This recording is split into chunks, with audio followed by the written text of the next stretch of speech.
Friends, my name is Stuart Gill. I'm the Master at Queen's College. I think I know most of the people in the room here. And it's terrific to be able to welcome you to this very special event this evening.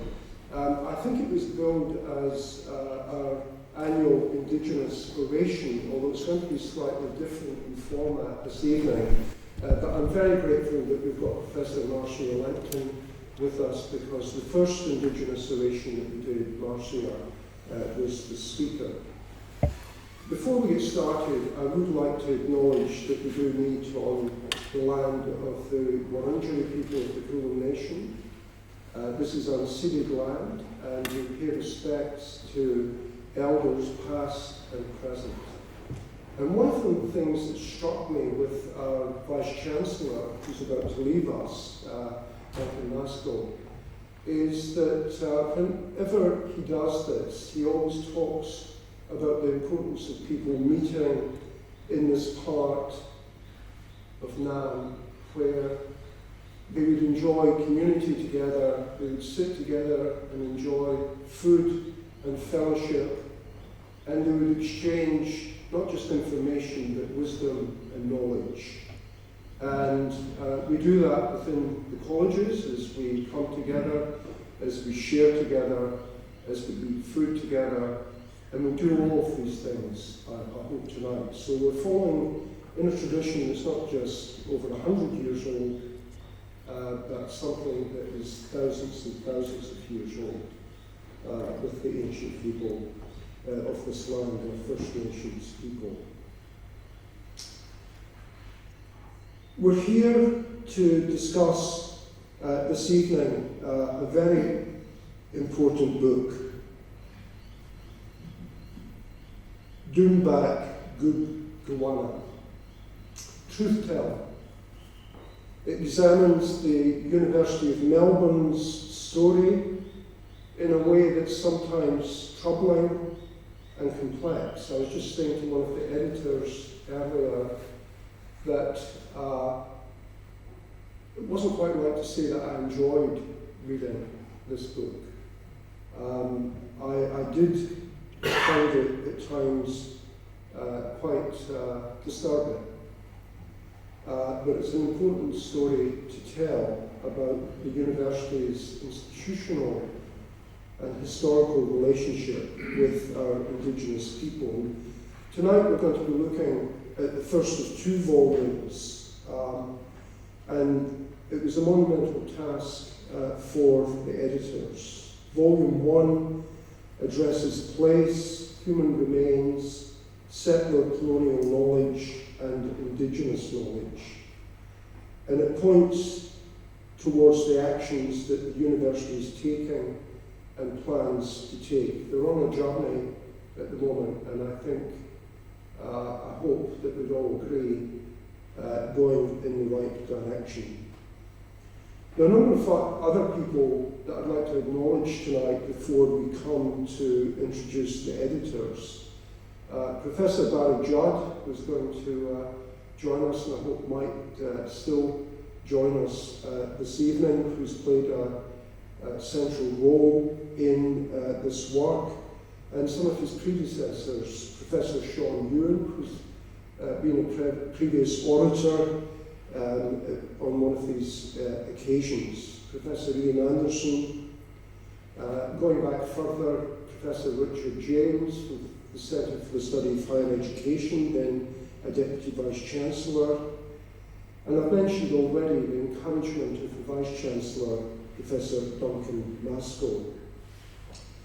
But I think underlying all that, when the book was originally launched, was the important work of Elder Uncle Jim Berg in initiating the whole project. Unfortunately, I missed the launch, and this is a little bit of compensation actually having you guys on stage here at Queen's this evening. So what we're going to do is I'm going to introduce each of the editors and to invite them to speak for a few minutes about the importance of this work. We'll then move into a time of questions, and I'll lead off with with some questions, and then we'll open it up to the floor for the time of Q&A. I'd like to first of all invite Professor Marcia Langton to speak. Professor Langton AO is the granddaughter of Yiman and Bidjara people in Queensland, where she was born and raised. She actually told me when I went to Queensland back in about 2005 to the University of Queensland and college there, don't go Stuart, it's racist country up there. I did, in fact, eventually get Marcia to come back and become a fellow of the college that I was the head of in Queensland. But I think some of these issues might come up tonight. Marcia is an anthropologist, a geographer, a well-known leader in our Australian community, not just our Indigenous community. Since 2000 has held the Foundation Chair of Australian Indigenous Studies at the University of Melbourne, and since 2017 has been the Associate Provost of the University. I might just introduce the other two, and they can come up one after the other. We also have Dr Ross Jones with us this evening, who's a Senior Research Fellow in Indigenous History at the University of Melbourne project in the Centre for the Study of Higher Education. And I didn't realise this, but Ross has also had an association with colleges and spent some time at Trinity College, about 3 years at Trinity. And we welcome back Dr James Waghorne, who is a Wyvern, was here in the 1990s, and the official historian of the University of Melbourne, again based at the Centre for the Study of Higher Education. Please welcome, first of all, Professor Marcia Langton.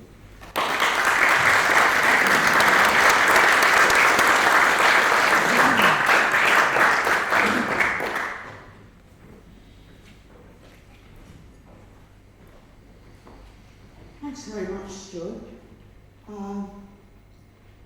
I want to say, before Stuart retires, what a wonderful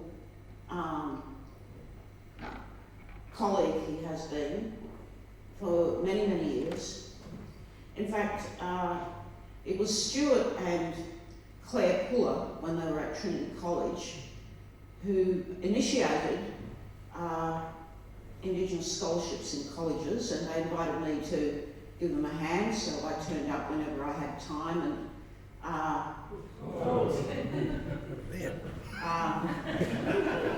sorry, we have blue light in it. I thought it might be another storm. I can't say enough good things about Stuart's legacy. At the University of Melbourne and also at the University of Queensland, but especially in relation to ensuring, well, from my point of view, he's done so much, but from my point of view, I think his courageous stand on ensuring that Indigenous students had an opportunity to come to college is an outstanding legacy. I hope that it's recognised properly, Stuart. And also, I want to thank Stuart for inviting me to Queen's College quite a few times. I haven't been able to catch up with you as much as I'd like. We always seem to meet in circumstances like this.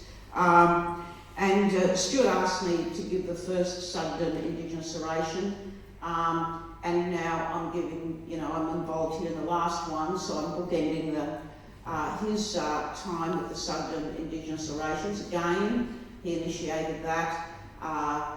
And so on. Thank you very much for your courage and persistence and commitment to making the world a better place for everyone, including Indigenous people. It's not often that we get to have great colleagues to play with, and playing with Stuart here has been one of the highlights of my career.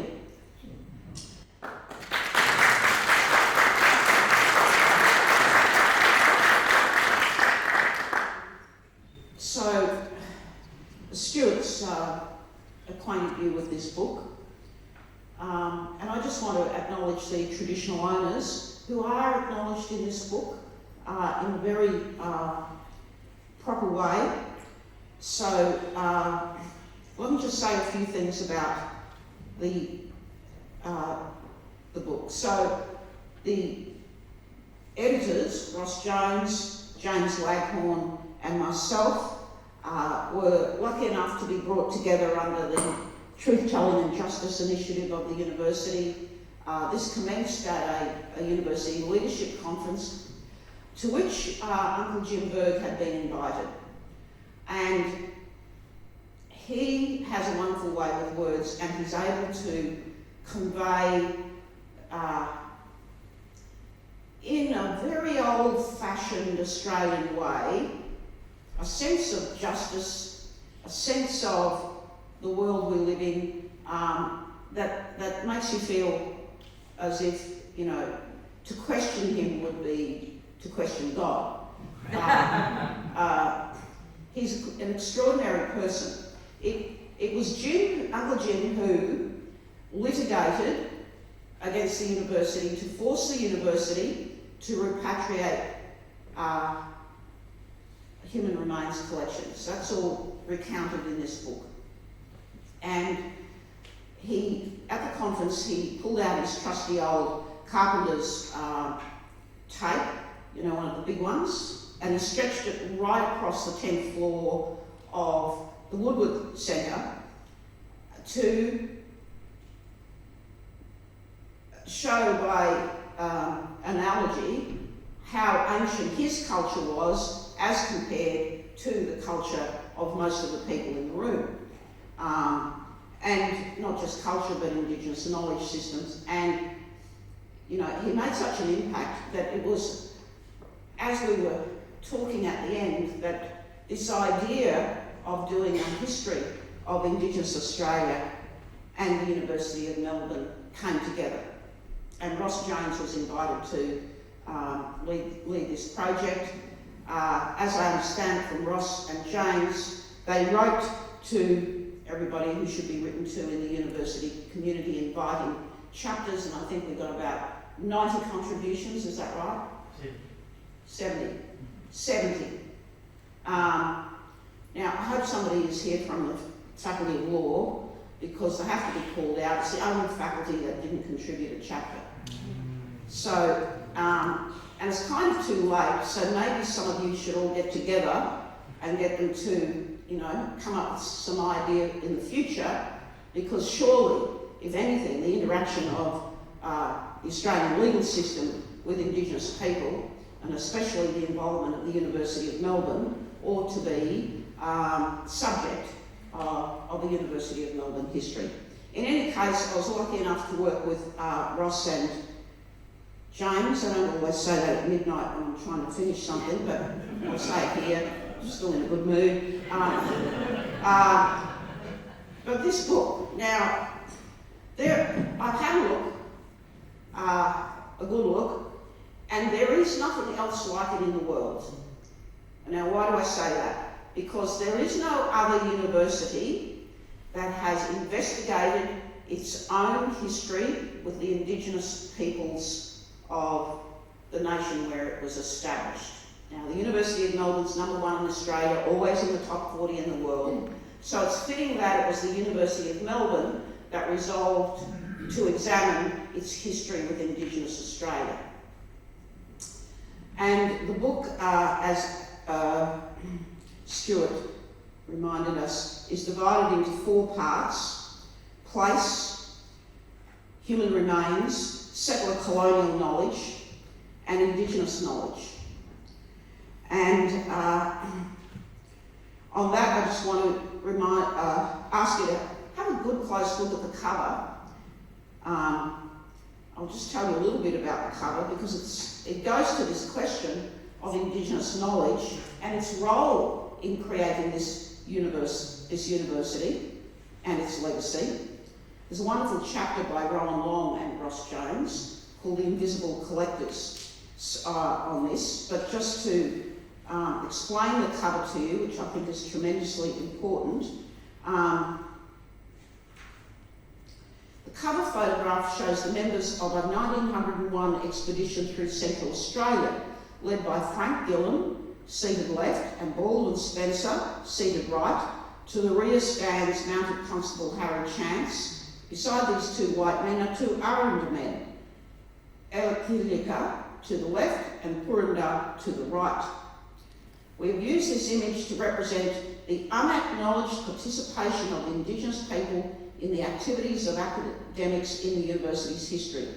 The uncredited work of Elekilika as interpreter of both language and culture informed many of the conclusions of the white ethnographers and the anthropologists who followed. The expedition would have been impossible without the knowledge of these Indigenous men, and the scholarship it produced exists only because of them.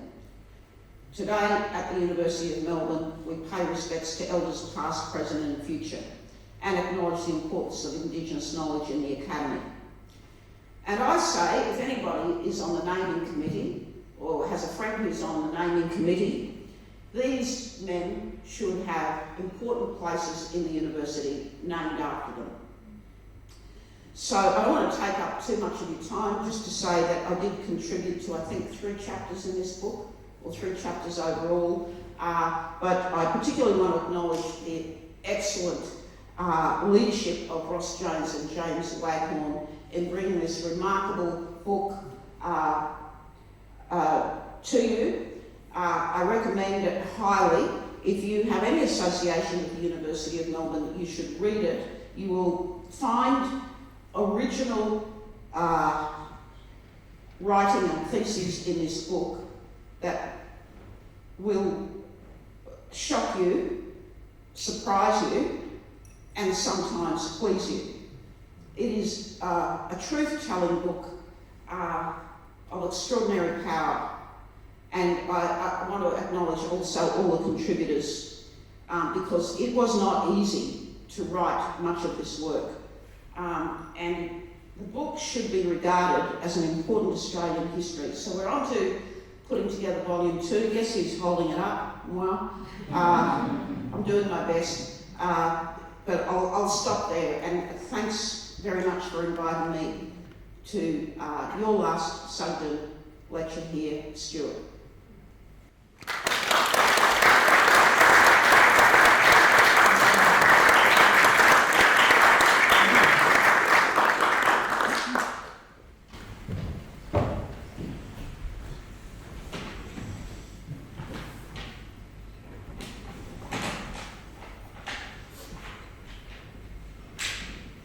I went freelance at the medical school 2 days ago, and I went too long.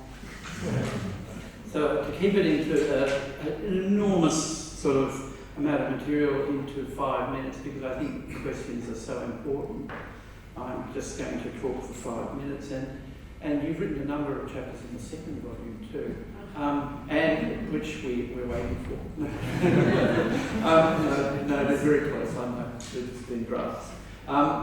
But I just have to say, quite honestly, thank you so much, James. You know, he's done so much of the work, but it wouldn't have been possible without Marcia. I mean, we had a few occasions when there were little moments when some people said, "Are you sure you want to publish that?" And I rang Marcia up and said, "Marcia, they're telling me I can't publish it," and she said, "Send it to me." And it was all supervised. But I wanted to say that I was surprised late in 2020 when I was asked by the Deputy Vice-Chancellor Academic Richard James to write a history. Sean Ewan was on leave in COVID came and he got stuck in the UK, so Richard was taking a sort of role, taking over his role. He asked me if I would like to write a history that had been the recommendation of a seminar that I'd attended in November 2019.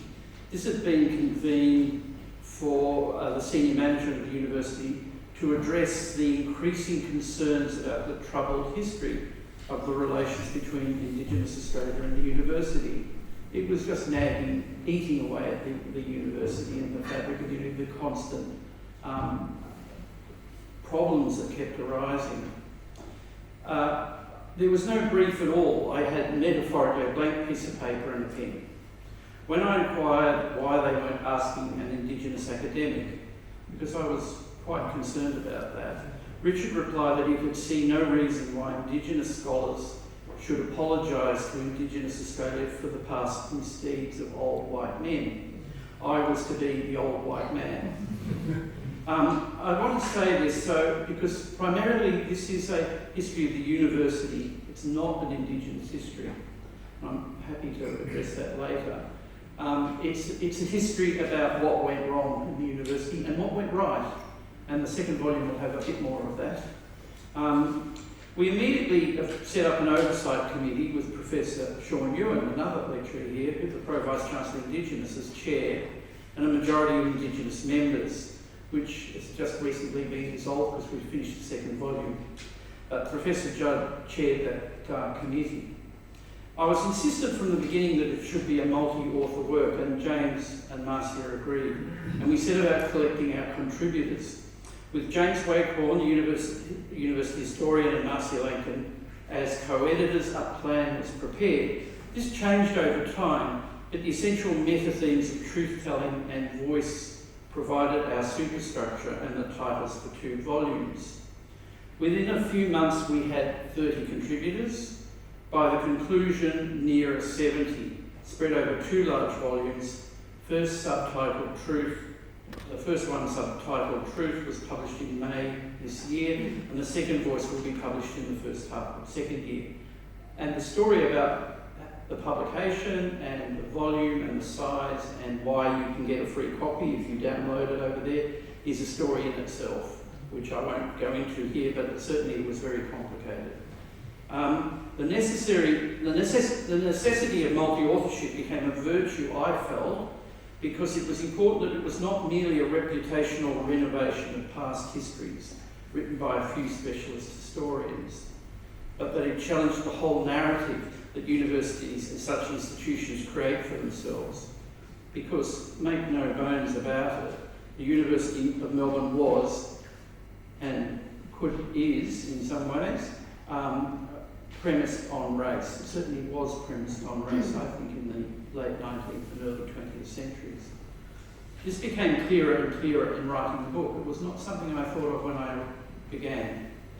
The University of Melbourne was a key institution in a 19th century society that was based on race, created out of nothing on a foreign land. The other important factor in making it a multi-author exercise was because this was a history that concluded in the present, and there were many important considerations concerning the current Indigenous community and its place in the university. Others, rather than just historians, needed a forum. Also, it was important that the history became a vehicle for moral remembrance that facilitated real change. And James and I spent some hours in seminar today talking about reparations and what would come out of this history. And that's a very important question, I think, that needs to be answered. All histories, as you would know, all know, and historians especially, are selective. But the absence of some vital parts of the established university history meant that we felt we needed to set a new benchmark that, as far as possible, distanced itself from previous histories. And we did this in a variety of ways, which I won't go into. One glaring and troubling lacuna was the celebration of so many names of academics with very troubling histories that were not in the official story. I'd like to conclude with just 2 of many examples. The geneticist Professor Wilfred Agar was Dean of the Science Faculty, Fellow of the Royal Society, as well as founding President of the Eugenics Society of Victoria in 1936. In 1943, he published Science and Human Welfare, which was part of a series, Realities of Reconstruction, jointly issued by Melbourne University Press and Oxford University Press. In this book, he argued for measures to restrict the breeding of the less able members of society, what he called the mentally deficient. According to him, a substantial proportion of the population were mentally deficient. In this clarion call for reform, Agar fretted about the future of the Australian race and suggested a combination of sterilisation of the unfit, which he considered to be perhaps 10% of the population, and the immigration of acceptable foreigners. In other words, he makes a clear point, white immigrants, as a solution to this problem. He praised sterilisation programs in numerous countries and remarkably singled out the German program for special favour in 1943. This was after Truman and Churchill had announced that the final solution was in progress. In 1991, the Zoology Department named a lecture theatre in his honour without any reference to these activities. In 1926, the veterinary scientist Daniel Murnane, whilst on a project in Northern Australia, funded by the university and the CSR, which was the precursor of the CSIRO, took part in a massacre of Indigenous people, chaining up and killing old women and children with a pistol. His role was recognised by a Royal Commission, but he was never charged. He was defended in the press by the Professor of Botany, Alfred Hewitt, and was celebrated by the university, finally having a scholarship named after him at Ormond College in 2011. One of my favourite historians, Eric Hobsbawm, argued that national histories comprise, quote, anachronism, omission, decontextualisation, and in extreme cases, lies. If you substitute national with university, the truth holds, especially for settler colonial foundational institutions such as the University of Melbourne. Thank you.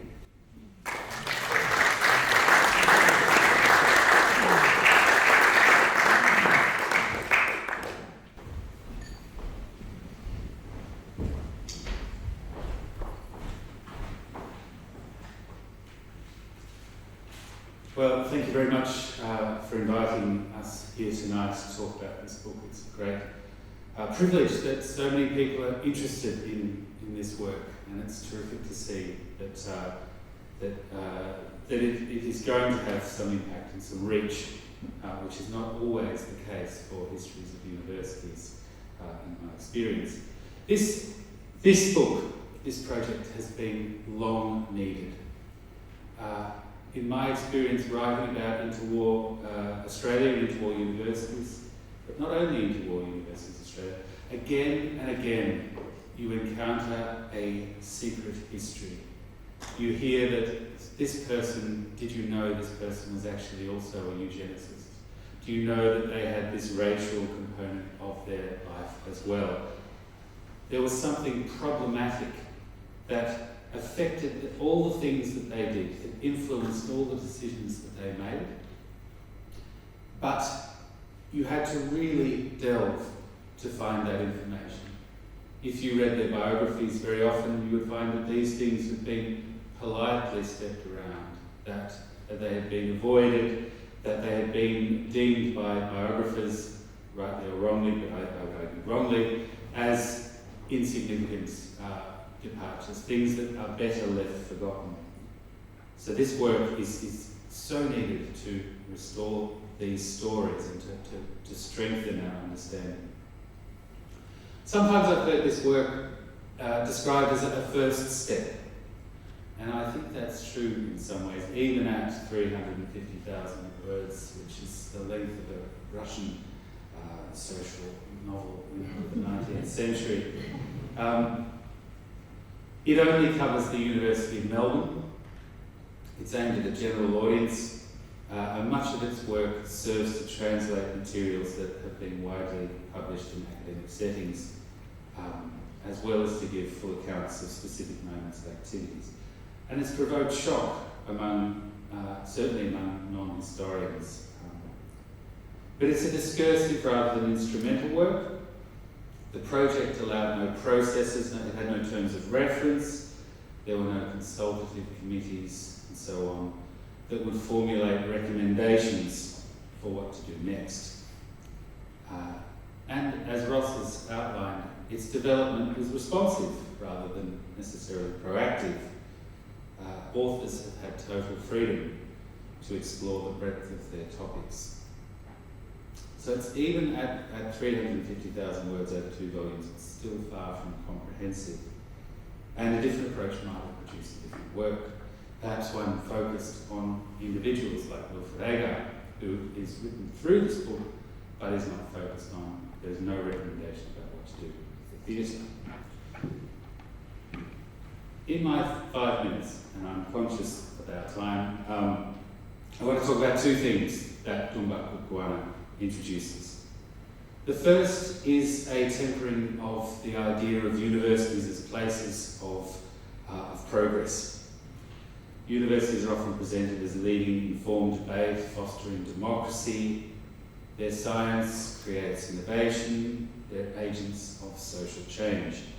Yet, as Priya Safia and others has argued with regard to historians, these frameworks can create an overconfidence and overshadow much of what universities are actually involved in. This book reveals many instances of what would today be considered unethical research projects and unethical collecting. It shows attempts to apply knowledge gained from university activity and the learnings of university science in what today would be called engagement activities. And these engagement activities often had detrimental consequences, especially for Indigenous peoples. Where the university's academics encountered Indigenous people, these interactions often serve to reinforce rather than diminish prejudice. Dhoombak Goobgoowana should give pause to complacent celebration of the good that universities bring and their ideas of progress. And this, it seems to me, is a profound concern in our understanding of universities, and it gives rise, to new approaches and new work, and I hope this will be a jumping off point for others. The second is a linked idea concerning the relationships that universities and their history have with the people involved with them. And that's something I know that colleges feel very strongly as well. They have a great they try to foster an emotional attachment with their students, with their alumni. Universities cultivate an idea about what they are, and their members are asked to identify with this idea. Heroes from their histories are identified, prize winners, scholars of international renown, pioneers, firsts, and these engender institutions with status. And universities have highlighted their contributions through building and lecture theatre names, and the university campus is navigable by those names. Actually, the university has done not a great job of explaining all of these names, but they are there if you want to do your own research. As some names are contested, they also threaten memories of place, ideas of what institutions are. Graduate nostalgia produces resistance to critical narratives and a desire often to protect names and to preserve the honour of figures from the past. There is, as I indicated in the beginning, a custom of politely resigning some parts of a person's life to the past and arguing that by removing a name and changing a name is to forget aspects of the past. But truth-telling is a nostalgia killer, pinning people to their actions and their words in a way that can be bruising. Yet university histories have been a battleground for some decades now. Ideas of university achievement and historical legacy are hardly strengthened by overlooking difficult questions. Rather, as this book shows, these elements can be incorporated into a story. People are varied and contradictory, and our histories should be too. But we need to do work to rebuild this picture, and maybe we need to find new names and new stories in the way that we deal with our institutions and their history.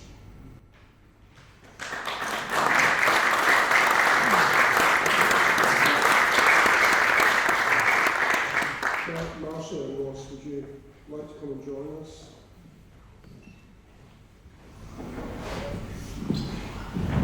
Well, thanks everyone. That was a terrific introduction to what is truly a very important work. And I think, as Marcia said, groundbreaking, not only here in Australia, but probably internationally as well. And in fact, many of the questions that I was going to pose, I think, have been answered. But I might just ask, has your view of the university changed substantially because of the work that you've been doing here? I mean, I think Ross, you've said this elsewhere, most of these stories were known already, but they've actually been brought together in a very powerful way. Just as a sort of wild guesstimate, I mean, there's some original research there, quite a bit. I mean, the Monet story is original, and then there's some very interesting methodological essays by Warwick Anderson and people, which is new. And a lot of the work was written by people about America more generally, and then was focused on the university, so that required extra research and a different focus. But I don't know what Marcia and James think, but if you had to get a number, I'd say probably 70% of it was known by scholars. Would you say, Marcia? 80%? It's silly to put a number on it, but quite a substantial amount. No, I think that's right. Mm-hmm. But what has changed for me is Ross and I were looking at a bequest to the university from 1946 by a gentleman, I use the word advisory, John Peters, to the university for work in eugenics. And this is in 1946, so after the Second World War. And the trust recitals say, for work in eugenics or human biology, as the council determines. And I was prone to read that as equivalence, that that both the eugenics on the one hand and the human biology were equal partners in that connection. But the more you look, and as we read the will and testament of Peters, we find that is not at all. This is not an equal. This is actually an option the university has introduced. But Peters was absolutely committed to his eugenics and the idea of improving the population.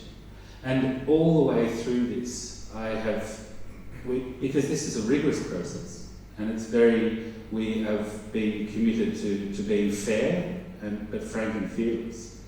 And again, we've been led down by people from the past. And just to say, in terms of, we won't probably get into this much, but in terms of reparations, because we've been talking with the anthropology department about this today, and a lot of people say, what are you going to do? Is this book going to end up in the library? Quoted by an undergraduate essay in 10 years and 20 years, or something going to happen? I proposed to the medical school that the Peters bequest, which has now just been put into a slush fund for genetics research, that it actually should be used for eugenics. Because the Galton bequest, Francis Galton, the person who coined the word eugenics, Charles Darwin's cousin, was a wealthy man and bequested University College London for a chair in eugenics, and that chair is now, that bequest, that chair is now held by a man called Adam Rutherford, who's a geneticist and a brilliant public scientist, and you can find him on the web everywhere, on YouTube giving lectures. He does a lot of name lectures. But he teaches the history of eugenics and the history of genetics. So, so delving into, when you say it hasn't changed, you look down and you see these bequests that have been sort of covered up, that have been sort of buried in a grave and then cemented over. And you start hammering away and realise that really, the university has to go back and look at itself and say, what was going on? What have we got? How can we rethink this? I think we might go to questions from the audience. I have a number of other questions, but I think it would be good to hear. We have got a roving microphone. David. One of the things that really delighted me was the fact that the book is available free so everybody can see it. So you alluded to that decision had some difficulties. Can you tell us a bit more about how it came to be that everybody can get a copy and read this book? Well, I think this is part of the problem. Marcia could probably talk better about this in publishing and the sort of attitudes. I mean, I'm not going to name names or point at people because actually they're not there anymore, so it doesn't matter. But when we went to MUP, they said, this is a niche book. We'll publish it to the university, you'll charge $200 a copy.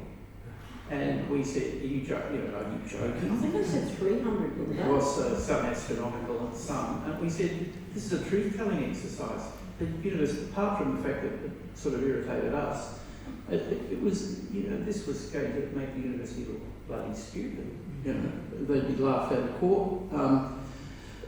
So I lied. I said to them, we're going to ANU Press, because ANU Press published stuff for free. And I said, we're going to get it. I rang a friend at ANU and said, would you publish it? Frank Bongiorno, and he said, no. I said, no, it's Melbourne. But I went back and said, yes, they've agreed. So they said, I said, what about a free copy? And I said, and then I went to the university, and the university said, maybe a library could do it. We could put it up if we work out the contracts right. And Melbourne University Press came back and said, and then there were other discussions with the Vice Chancellor, and they came back and said this is their first open access book. And they think it's been a terrific success for them. Well, can I remind you that they were so negative about it, even after they agreed to publish it and signed the contract, they printed only 100 copies of the hardcover for our launch, and of course, it sold out. I think it sold out on the night, didn't it? Oh, yeah. It sold out on the night, 100 copies sold on the night of our launch. And so everybody was saying, how do I get a copy? But there were no copies. And so I noticed very quickly after that, for the free copies, it was already soon after the launch, the downloads were at over almost 2,200 downloads. In a day or so. Yeah. And we had, but then MUP under new management said, we want a paperback, so they produced a paperback, and we had to sign separate contracts. And now that's available, freely available. But the idea that a truth-telling book about the University of Melbourne might be interesting to an audience was ruled out for months, and there were high-level negotiations about it. It was really quite something. The university, the Vice-Chancellor was very, very much on our side, as was the Provost. Congratulations, and thank you for assisting and having the idea.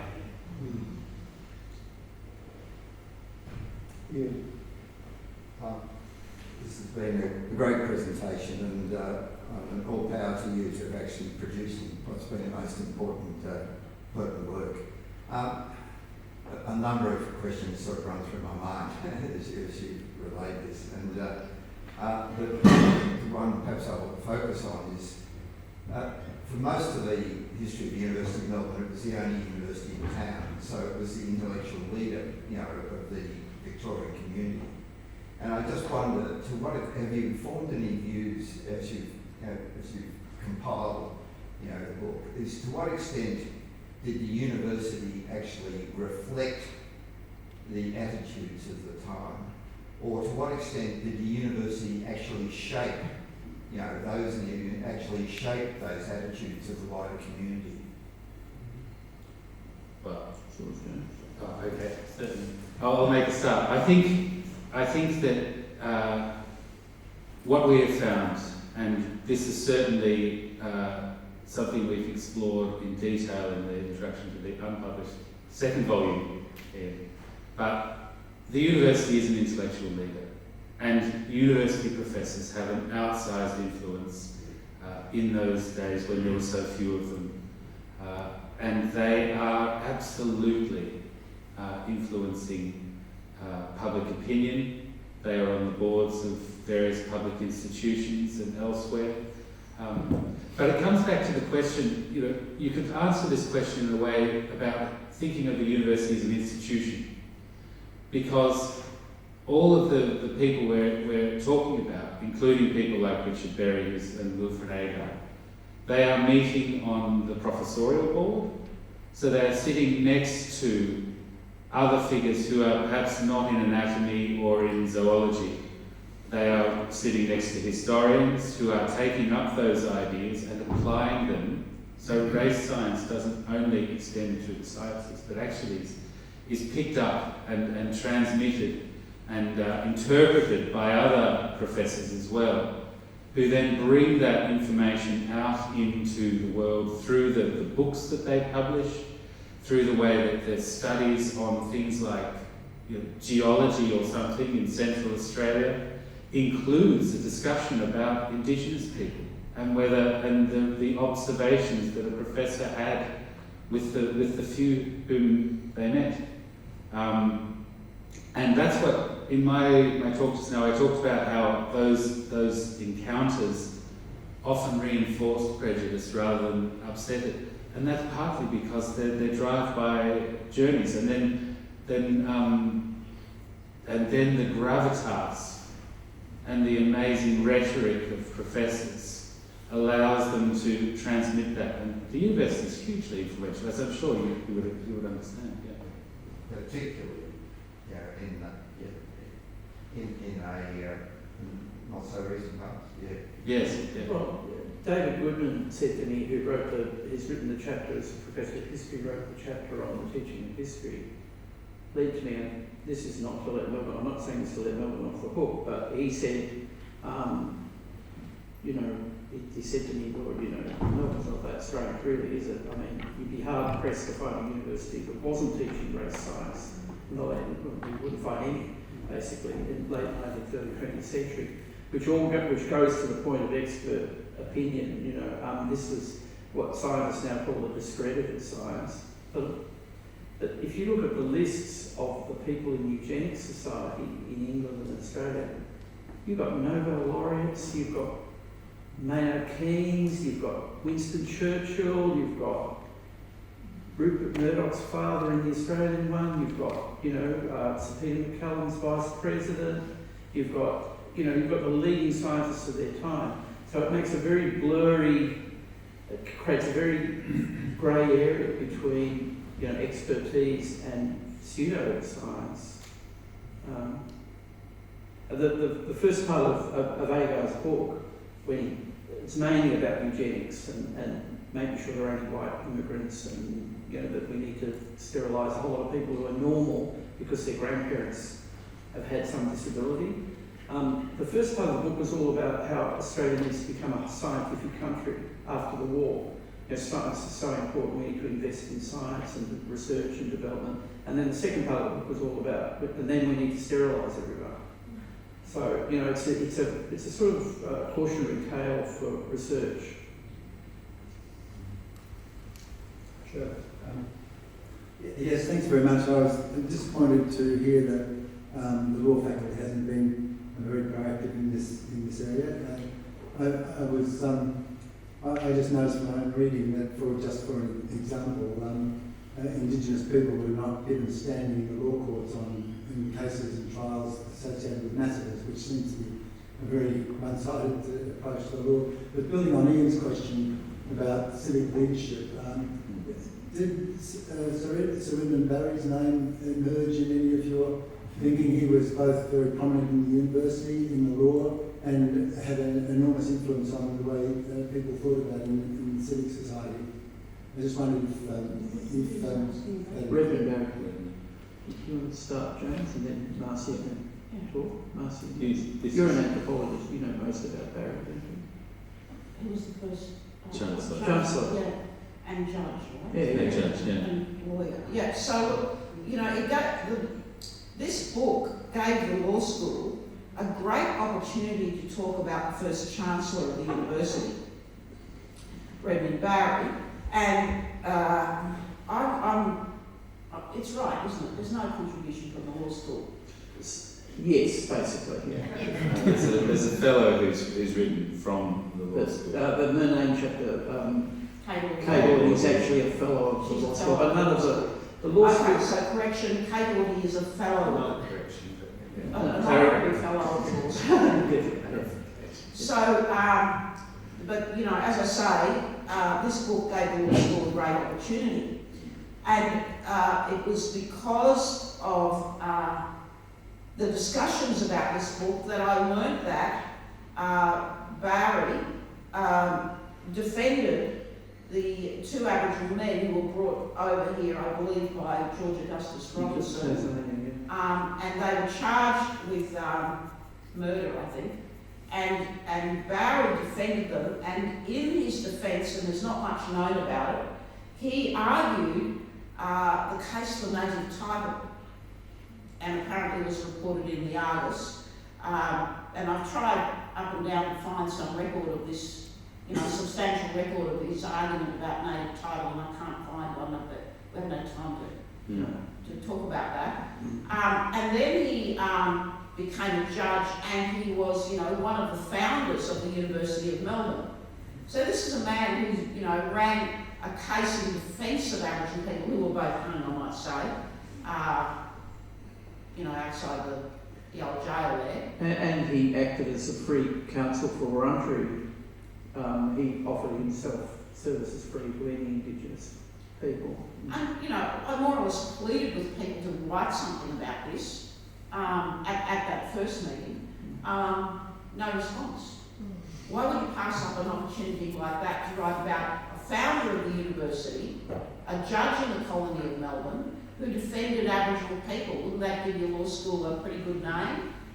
Well, there's Mabo and the Aboriginal Legal Service as well. Right? Well, they were set up from Melbourne. Mabo was, not everyone, but a number of people were involved in Mabo, but also the Aboriginal Legal Service was set up by Ron Caston and Ron Merkel. Out of Melbourne. Yeah. Caston, Ron Merkel, you have this, you know, the Melbourne Bar had, well, so many people. Barbara, what's her name? Sorry, baby's names. Barbara Hocking, Senior, yes. So many luminaries in the history of law, as it, you know, was made here in Melbourne by graduates of the University of Melbourne and who became members of the Melbourne Bar and theorised, created theses about native title and pursued native title on behalf of their clients right through to the High Court successfully. Why wouldn't you want to write about that? You know, so I'm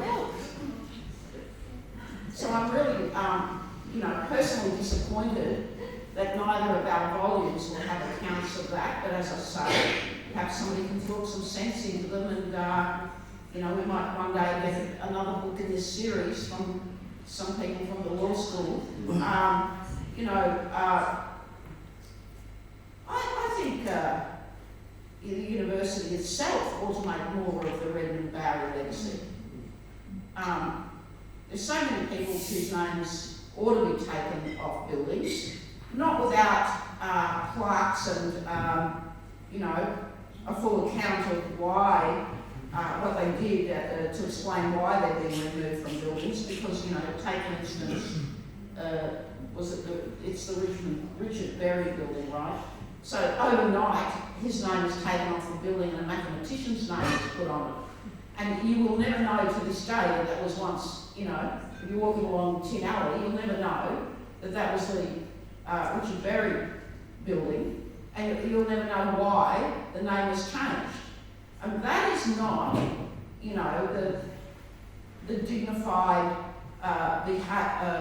you know, response to its history of an institution like the University of Melbourne.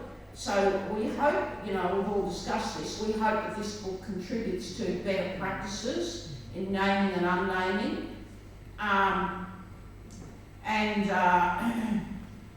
You know, the sort of cowardly hand-wringing, oh my God, they don't think I'm racist, kind of approach to this whole problem.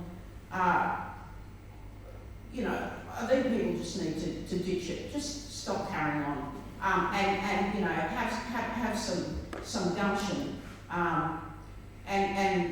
take the issue on, particularly because what dignity or value is there in hiding from these issues? It is so much. We've noticed ourselves, I particularly noticed, I'd love to hear what you have to say, that the book contributes in a very real way to the sense that truth and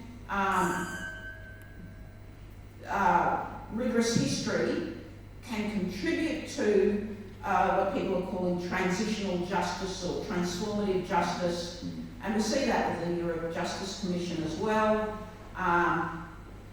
The influence on people who might suffer some moral harm, whether they be Indigenous or non-Indigenous, descendants of people who were harmed in the colony, descendants of people who were harmed here at the University of Melbourne, or descendants of those people who caused the harm, we're all, I think, stronger and better off for the truth being told. It may not be justice, but it's a form of validation that, people want when they seek the cause of a terrible event. So how do you think the descendants of the people along the Murray River feel? They'll never know exactly who it was because George Murray Black didn't keep accurate records and refused to. He grave robbed every Aboriginal grave he could find. Tens of thousands of Aboriginal bodies, many of them freshly dug up, were sent to our anatomy department and to the Institute of Anatomy in Canberra. How do you think people feel? And then they were, repatriated en masse to a mass burial because nobody could figure out where they'd actually come from because of his appalling record keeping and approach to this issue, because it wasn't science. From memory, there's like 2 published journal articles that resemble anything like, scholarship. But they're not science either. It's complete rubbish. None of this is science. So, the book in approaching this issue, and certainly in Volume 2 as well, confronts that kind of history of the University of Melbourne, that appalling, there's appalling incidents, there are more, read the book. The descendants, as I say, of the victims and the perpetrators can take some heart from the truth finally being told. And maybe that's another book. How does it feel to have history told truthfully? Backing up what Marcia has said, what I keep saying to people when I talk about the book is that this is not a revisionist history of the university. It's not. None of us are, there are no woke people on this bench, I can tell you. This is not a woke history. It corrects revisionist histories. One of the things that I discovered when I looked at the eugenics movement is all the racism of people like Osborne, who was a famous figure in the 1920s and 30s, as I've said, Agar, various people. When you read their biographies and you read the histories of the departments and you read the histories of, in the post-war, there's no mention. The ADB entry of Richard Berry, written by Ken Russell, didn't mention eugenics, or it mentioned it, maybe it's one word, but it certainly didn't talk about that as his main work. Richard Berry, in his autobiography, says, "My main work in life was my eugenics, stopping the feeble-minded from breeding." He wanted euthanasia. When he went back to England, he was the head of a major body institute there. He said, "I want, kindly euthanasia of people with disabilities." This is not mentioned.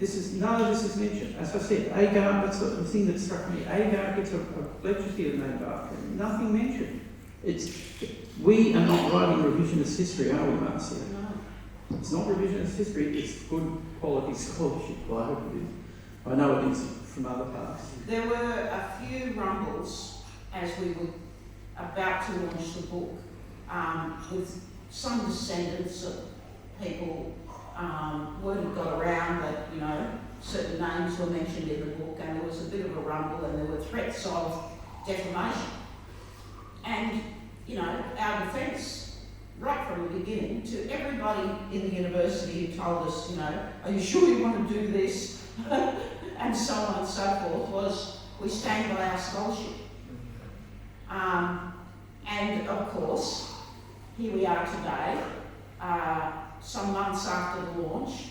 No defamation case has been brought against us because it's all on the public record, it's in writing. And, you know, there was a fair bit of that academic style bullying. You know, it never gets to fisticuffs, but, you know, there are phone calls and, you know, people snub you at meetings and so on. So there's been all that kind of behaviour. And immediately after the publication of the book, and I'm sure you know you could have read it in that time, one of the directors of one of our affiliated institutes sent a letter to all of his staff saying that, you know, the book was to be dismissed. So yeah, there's been that kind of rumble, but you know, I am really delighted with the feedback I'm getting from people who've actually read it and have a moral compass, and we're getting lots of feedback from overseas, and we've just had some emails from people from a university, not to be named at this point, who are going to take the lead from our book and do a history of their own university. Marcia, look, we can go on all night, and I'm sure there are lots of other questions out there. I'm conscious of the time we actually set for this conversation. I think we covered a lot of ground, and that's actually a very interesting point that you've raised about this work as a model for other institutions. Here in Australia, but also overseas. One of the things that we've tried to do with this series is that we've had speakers from Canada and also from New Zealand over the years, and to look at our comparative experiences and what we can learn from one another. And it's interesting that Melbourne is actually leading the way here, and you know, hopefully we can see this being picked up. As you know, I have a great affinity for Canada, and I often quote from Murray Sinclair, the Canadian judge and senator, who said that Americans came with education and they will go with education. And a few years ago he gave a talk where you know, he expressed the very things that we've been speaking about this evening, about the influence of eugenics, about the inferiority of First Nations people in Canada, and the way that white settlers have come to help them advance and you know, to bring new culture. If I might just take a moment, there's a lot of people, and I ran into some of them in a medical faculty event yesterday. So what's the point of all of this? What's the relevance of all of this? Well, in my own lifetime, I can remember two very public calls for the castration of Aboriginal men. One, as you know, was from Gina Rinehart's father, Wayne Hancock, and he, you know, it was all over the newspapers. That was in my own lifetime. That was in, you know, the late 70s or early 80s, and you know, supported by the mining, you know, the mining body. Run by Rob Carnegie at the time. And the second one was from a parliamentarian who lived in Rockhampton, and I can't remember the name of the seat, but he, you know, made it one of his election promises. I'll have all Aboriginal men castrated.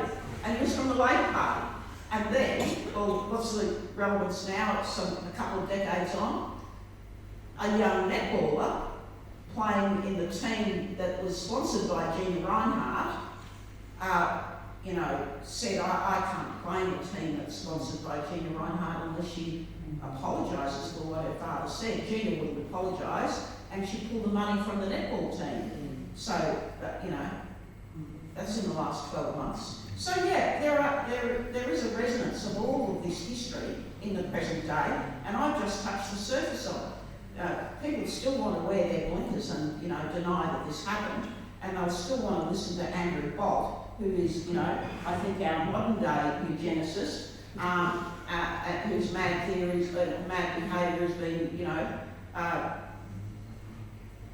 found to be illegal, and all of his nasty stuff online ordered to be taken down by Judge Bromberg here in Melbourne.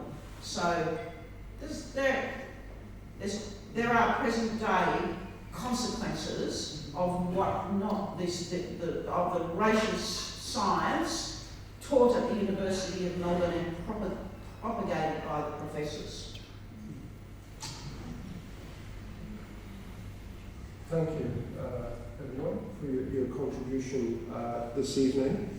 We look forward to the second volume as well, where I think Peter Campbell has contributed a chapter on the colleges, and I have read Peter's contribution, and in his introduction he says, "There's little in the official records of the residential colleges affiliated with the University of Melbourne to suggest that Indigenous affairs were a topic of concern until late in the 20th century. I think we did hear some suggestions that there were people involved in some of the colleges. Prior to that, we did have some contact with Indigenous communities, so we very much look forward to the second volume. And thanks for what you've been doing and the model that you have created, and that it will be used as